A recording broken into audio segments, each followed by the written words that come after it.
Hi everybody, it's Mark Shellshear. This is the Mark Art Show coming to you from Brisbane, Australia.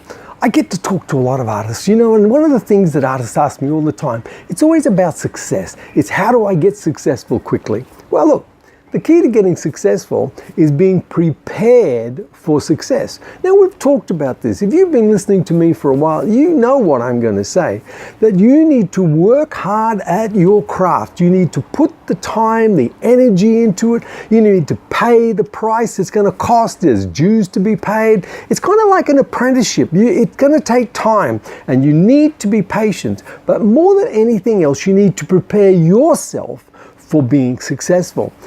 Success comes to the unprepared, but never stays. Success will move on again. Success comes and resides with those people who've prepared themselves for success.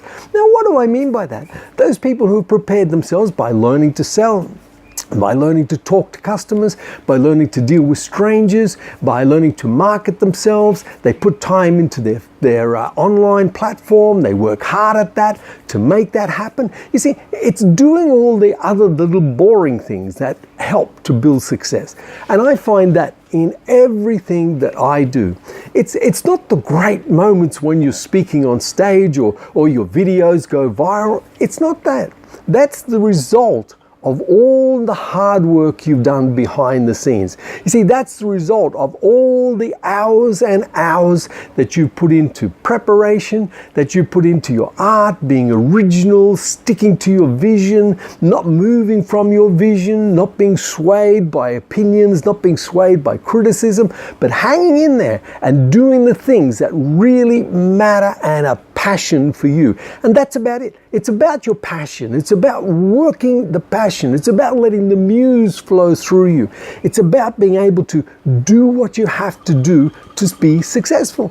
And it takes time, and you've got to build on that. So, a lot of artists get really excited because they get lots and lots and lots of likes on Facebook. Now, you can get lots of likes on Facebook. That's not hard to do. Just go and boost your page and you'll pick up another 300, 400, 500, 600 likes. This is not difficult, but then that's not what you really want. What you want is you want to build a community of people around you, around your work and around what you're doing. And therefore, you've got to give something to these people. Like I always say, it's like when you put a painting up. Tell a story about your painting so you connect with people. You want to get a relationship going between you and the people who are looking at your paintings or looking at your videos. You want to build something there. And the way to do that is to give something, give value, as we talk about. So talk about your paintings so that people can go, oh wow, oh yeah, I see that. And then they begin to connect you, then they begin to follow you, then they friend you, and then you're slowly building a relationship with a group of people. And that's what we want to do. Being successful is building a group of people around you who will support you, who will buy your art, who will come to your exhibitions, who will be there when you need them. That's what you're building. That's what success is. And so that takes time. And you've got to find strangers. Remember, these people are strangers to start with, and then they become your friends, and then they purchase your work and become your collectors. But it doesn't happen instantly. And anyone who tells you it does, they're mistaken. It does not. It takes time to build an art business. It takes time to build things that will last. You see, if you want to get really well known really quickly, well, you can do some stupid things. You can throw a whole lot of money at your art and advertise and do all those sort of things. Get into some of the vanity galleries and push and push and push. But I don't think that's going to give you long-term business. I don't think that's going to give you long-term success, because I know that every collector you get, you must build a relationship with that collector so that that collector will not buy one painting off you, but will buy a lifetime of paintings off you. And that's what we're doing. We're building a lifetime agreement with a stranger who becomes a friend, who becomes a collector. That's what you and I are building with our art business. So when you think it like that, and then you prepare differently, because you think of everybody as being with you in 20 years from now. So all the people who are buying work off you, if you've got collectors buying off you right now, you've got to imagine that 20 years from now, they will still be buying work from you.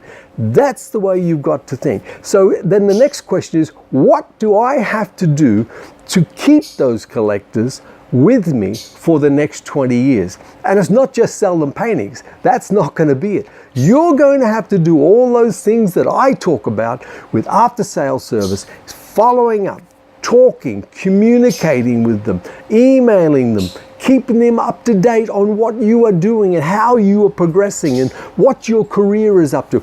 All these things matter because it's not about the now, it's about the rest of your life. And so you've got to think in the long term. And when you start to think that way, if you were today to sit down and write down, how am I going to keep the collectors I have today for the next 20 years, you'll begin to get a strategy to keep them for that length of time. And you've got to. You don't want to lose one single collector. And if you've got someone who's buying your work, then you've got to do everything you can to maintain that relationship. And you have to do it through emails, through phone calls, through text messages, everything you can think of to make sure that they continue to be in your circle and continue to be in your community and continue to see your work. They might only buy once or twice in a year. They might only buy once every 2 years, but you must keep them in your circle because if they've bought once, then they'll buy again. It's very easy after the first one to get the second sale. It will come, but it might not come next week. It might come next year, and you've got to think that way because remember, you're selling a product. Honestly and truly, don't be offended. We sell products that nobody really needs. The world can survive without paintings. So we need to make sure every single person who purchases our work becomes a lifetime relationship with us. And we've got to think it that way. And if you do, you're going to build a very good art business that will last, that you will prosper in, and that you will be able to earn a living from. And that's why I do what I do, because I want you to be able to earn a living from your art business. Okay, guys, so think about that. I want you to think about the relationships for the next 20 years. And the question is, what do I have to do to keep that relationship going? Okay, so I'm going to leave it there, guys. I hope that challenges you. I want to see you thinking more about your long-term business, not just about today. I want you realizing that it's all the hard work you do behind the scenes when nobody sees it that really counts. It's sticking together. It's you holding your community together creates the business you want. Okay, guys, you have a great day. I'm going to talk to you again tomorrow. Remember, people are hurting out there. Hugs and smiles are free. Give them away generously. And we'll talk tomorrow. Ciao.